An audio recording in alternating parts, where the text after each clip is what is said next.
વડોદરામાં છઠ્ઠા દિવસે સયાજી હોસ્પિટલમાં શ્રી નાટક અને ગોત્રી હોસ્પિટલમાં ગીતા ગાઈને તબીબોએ પોતાનો વિરોધ દર્શાવ્યો હતો.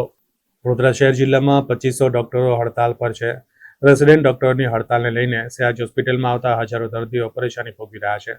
જ્યાં 15 ડોક્ટરની જરૂર છે ત્યાં માત્ર 4 ડોક્ટર કામગીરી કરી રહ્યા છે, ત્યારે અનેક દર્દીઓ મુશ્કેલીમાં મુકાયા છે. સરકાર સામે નાટકના માધ્યમથી ડોક્ટરોએ પોતાની માંગણીઓ અંગે રજૂઆત કરી હતી. કોલકાતામાં દુષ્કર્મ અને હત્યા મામલે શરૂ થયેલા આંદોલન હવે ગુજરાત સરકાર સામે વડોદરા શહેર જિલ્લામાં 2500 ડોક્ટરો હડતાલ પર ઉતર્યા છે.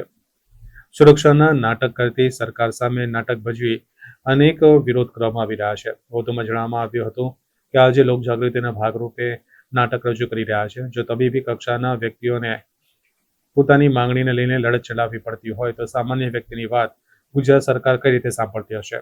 હાલ Sayaji hospital, Gotri hospital, Parul university, Sumandeep hospital સહિતના 2500થી વધુ તબીબો હડતાલમાં જોડાયા છે. સુપ્રીમ કોર્ટની ટાસ્ક ફોર્સની રચનાથી જો ન્યાય મળી જતો હોય તો ભારત દેશમાં ન્યાયની જરૂર જ શું છે તેવા આક્ષેપ પણ ઉઠાવ્યા હતા. એમનો વિરોધ તો વ્યાજબી છે. હવે એના માટે એ લોકો જે બી રસ્તા અપનાવે એ કાયદાને અનુસાર હોય એ અમે ઈચ્છીએ છીએ. અમે ચોક્કસ એ માટે સજ્જ જ છીએ. પણ જો ખરેખર ઇમરજન્સી સેવાઓ બંધ કરવામાં આવશે જુનિયર તબીબો દ્વારા તો ખરેખર હોસ્પિટલની સેવાઓને અસર તો પડશે જ. રસ્તાઓ થોડા સમય માટે એ લોકોએ બંધ કર્યો તો પણ હવે તો ખુલી ગયા છે. ઓપીડી પર બેશક અસર તો પડી જ છે. આશરે 50% જેવા ઘટાડો તો નોંધાયો જ છે, પરંતુ અમારી સેવાઓ સંપૂર્ણપણે ચાલુ જ છે. હા, દર્દી ઓછા તો થયા જ છે થોડા.